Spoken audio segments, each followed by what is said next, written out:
नाटक नहीं कर रही, आप स्त्री का नाटक नहीं कर रही, आप सच्ची में स्त्री है।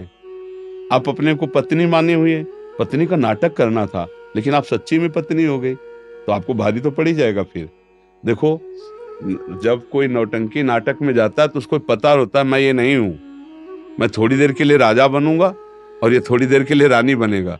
ना कोई राजा है ना कोई रानी है, नाटक मंच पर है। ये जगत नाटक का मंच है, यहाँ ना कोई पति ना कोई पत्नी है ना कोई पुत्र है ना कोई पिता है। एक नाटक है थोड़ी देर के लिए, लेकिन नाटक कौन मानता है? सत्य मानता है इसे। पुत्र के वियोग में उसकी हालत क्या हो जाएगी? आप सोचो, नाटक माना था क्या? और जो नाटक मानते हैं उनको कोई फर्क नहीं होता।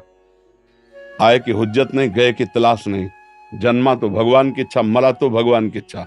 उसको संयोग वियोग में दुख सुख का अनुभव, द्वंद्व विमुक्ता होता है। लेकिन इतना बड़ा जगा हुआ पुरुष कोई बिरला ही होता है। अपने लोग नाटक नहीं कर रहे, अपने लोग सत्य मान रहे हैं, इसलिए मन भारी हो जाता है, इसलिए दुखी हो जाता है कि कब तक सहूं। लेकिन नाटक तो नहीं किया ना, आप सत्य मान लिए ना। अगर नाटक में देखो तो जैसे नाटक में सिपाही का रोल हुआ, चोर को पीट रहा है, तो ना चोर को दुख है ना उसको सुख है, पर एक्टिंग पूरी वैसे ही कर रहा है।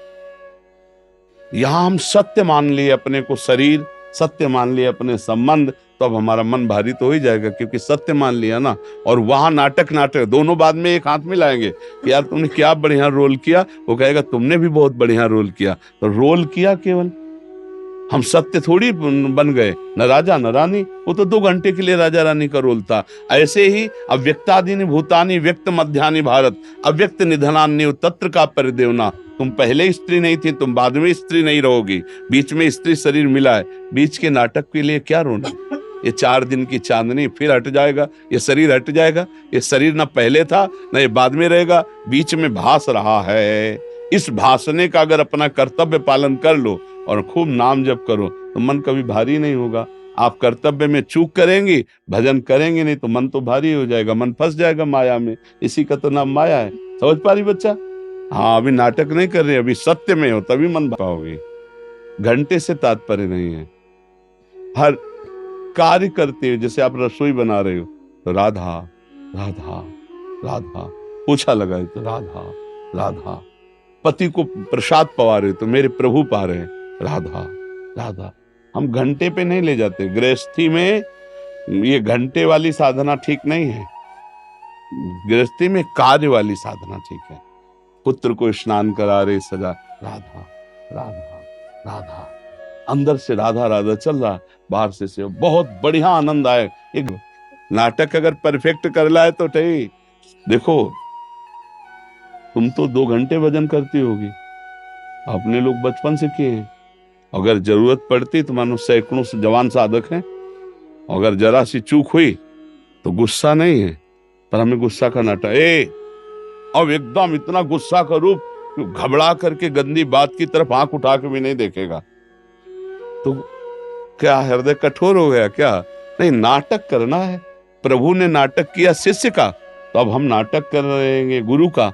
तो अब हमारी आवश्यकता पड़ेगी तो उनके दोष निवृत्ति के लिए हम गुस्सा भी करेंगे, आवश्यकता पड़ेगी तो 1-2 चपत भी लगा देंगे। उनका परम मंगल, उनका परम कल्याण उसमें थोड़ी होता है। नहीं, अभी नाटक में कमी हो रही है। बिल्कुल वैसे ही रहना, हमको जो रोल मिला वैसे ही। हमें असली में गुस्सा नहीं होना, हमें असली में दोष दर्शन नहीं करना, हमें नाटक करना है। तुम अगर हमारे पुत्र रूप में आए हो तो हम तुम्हें डांटेंगे, तुम्हें चपत लगाएंगे, तुम्हें प्यार करेंगे, माँ का रोल पक्का निभाएंगे। उसमें नहीं, वो उसको कंट्रोल किया जाता है, उसको शासन में रखा जाता है। ऐसे तो फिर, अगर ऐसे तो फिर लुट जाओगी, संसार का स्वरूप है, परेशान हो जाओगी।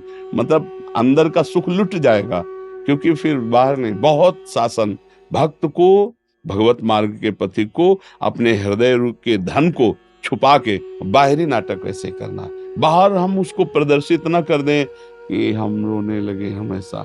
हाँ, कभी भाव आता है वो अलग की बात है, लेकिन हमें जब सेवा का भाव आएगा तो हम बड़े प्रवीण होकर वैसे सेवा करेंगे जैसे एक संसारी आदमी करता है। तभी हमारा नाटक सही माना जाएगा, नहीं तो फिर गड़बड़ हो जाएगा। संसार में रहकर बहुत अच्छी तरह भजन हो सकता है, केवल उसकी प्रक्रिया जान ले, उसकी युक्ति जान ले। पति पत्नी पुत्र परिवार के बीच में रहकर भजन करके वो भगवान को प्राप्त कर सकता है। समझ पा रहे आप? हाँ, ये जरूर मानते हैं कि हृदय द्रवित होता है, पर उस द्रवित हृदय में विवेक भी तो होता है। विवेक के द्वारा हम उसको कंट्रोल करते हैं, उसे शासन में रखते हैं और हम जैसा